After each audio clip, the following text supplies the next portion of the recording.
দেখুন, আজকে এই রাজ্য এক ন্যক্কারজনক ঘটনার সাক্ষী হয়ে থাকলো।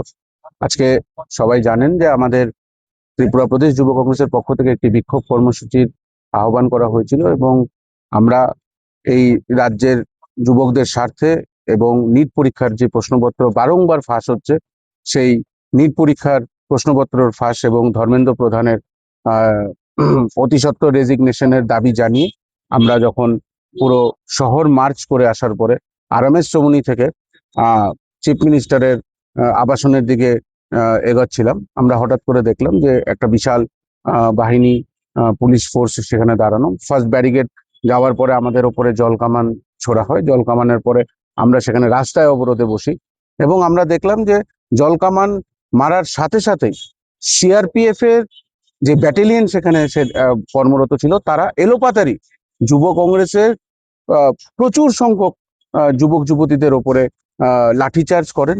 এবং খালি লাঠিচার্জই না, মেরে রাস্তায় ফেলে এবং রাস্তা থেকে উঠিয়ে আবার হেঁচড়িয়ে তাদেরকে ফেলা হয়। আপনারা সকলেই ভিডিও দেখেছেন।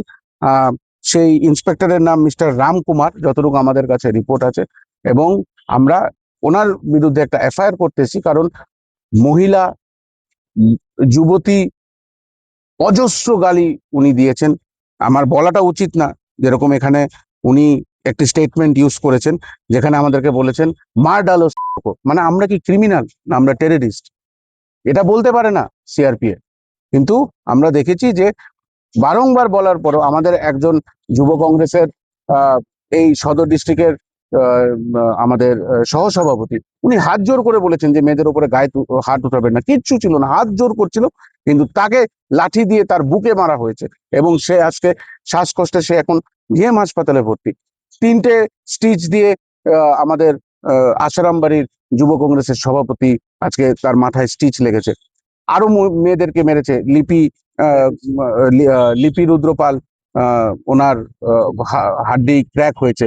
তো আমরা এরকম কখনো আগে দেখিনি, এবং যতটুকু বোঝা গেছে আমরা এটাই বুঝেছি যে ওদেরকে কোথাও না কোথাও লেলিয়ে দেওয়া হয়েছে যে এই যুব কংগ্রেসের প্রতিবাদ সভাকে ভঙ্গ করে দেওয়া। আমরা এটাও দেখেছি যে প্রেসকেও তারা মানতে রাজি না, তারা সাংবাদিকদেরকেও ধাক্কা দিয়েছে, তাদের গায়ে হাত দিয়েছে, সাংবাদিকদেরকেও তারা চড়াও হয়ে কথা বলেছিল। এবং তখন তারপরে যখন ত্রিপুরা পুলিশ তাদেরকে থামার জন্য বলেছে, তারা ত্রিপুরা পুলিশেরও কথা শুনতে রাজি না। তারা পুরো মাইন্ডসেট করে নিয়েছিল যে আজকে যুব কংগ্রেসের ওপরে এলোপাথারি তারা লাঠিচার্জ করবে, এবং আমরা অতি সত্বর এটার বিচার চাই। আমরা এফআইআর করেছি, এফআইআর উনি রিসিভ করেছেন, এবং এটার বিচার যদি না হয় আগামী 10 দিনের মধ্যে পুরো রাজ্যে যুব কংগ্রেস আন্দোলনে নামবে, এবং এই আন্দোলন কোনো সিআরপিএফ বা কোনো ব্যাটালিয়ন আটকাতে পারবে না। হয় আমরা মরবো, না হলে তার মাফিনামা আমরা চাই।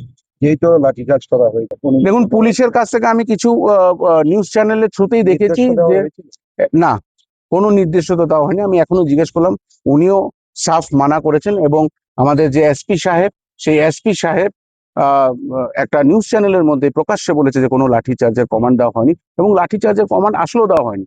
এবং আমি এটাই বুঝলাম না যে সিআরপিএফ কেন উইদাউট কমান্ড যুব কংগ্রেসের প্রোটেস্টার্সদের উপরে এইভাবে লাঠিচার্জ করলো, এবং খালি লাঠিচার্জ না, নৃশংসভাবে তাদেরকে মারার চেষ্টা করেছে, এবং তাদেরকে প্রাণে মারার চেষ্টা করেছে এই মিস্টার রাম কুমারের অ্যাডভাইসারিতে।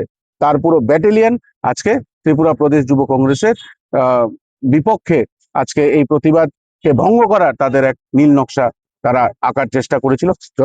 তারপরেও আমরা প্রতিরোধ করেছি, আমরা রেজিস্ট করেছি, আমরা এফআইআর দিয়েছি, এবং এই এফআইআর এর কতটুকু কাজ হবে আমরা 10 দিনের সময়সীমা বেঁধে দিয়েছি। 10 দিনের মধ্যে যদি আমরা সুষ্ঠু বিচার না পাই, পুরো রাজ্যতে যুব কংগ্রেসের আন্দোলন বৃহত্তর ভাবে আমরা সংগঠিত করব।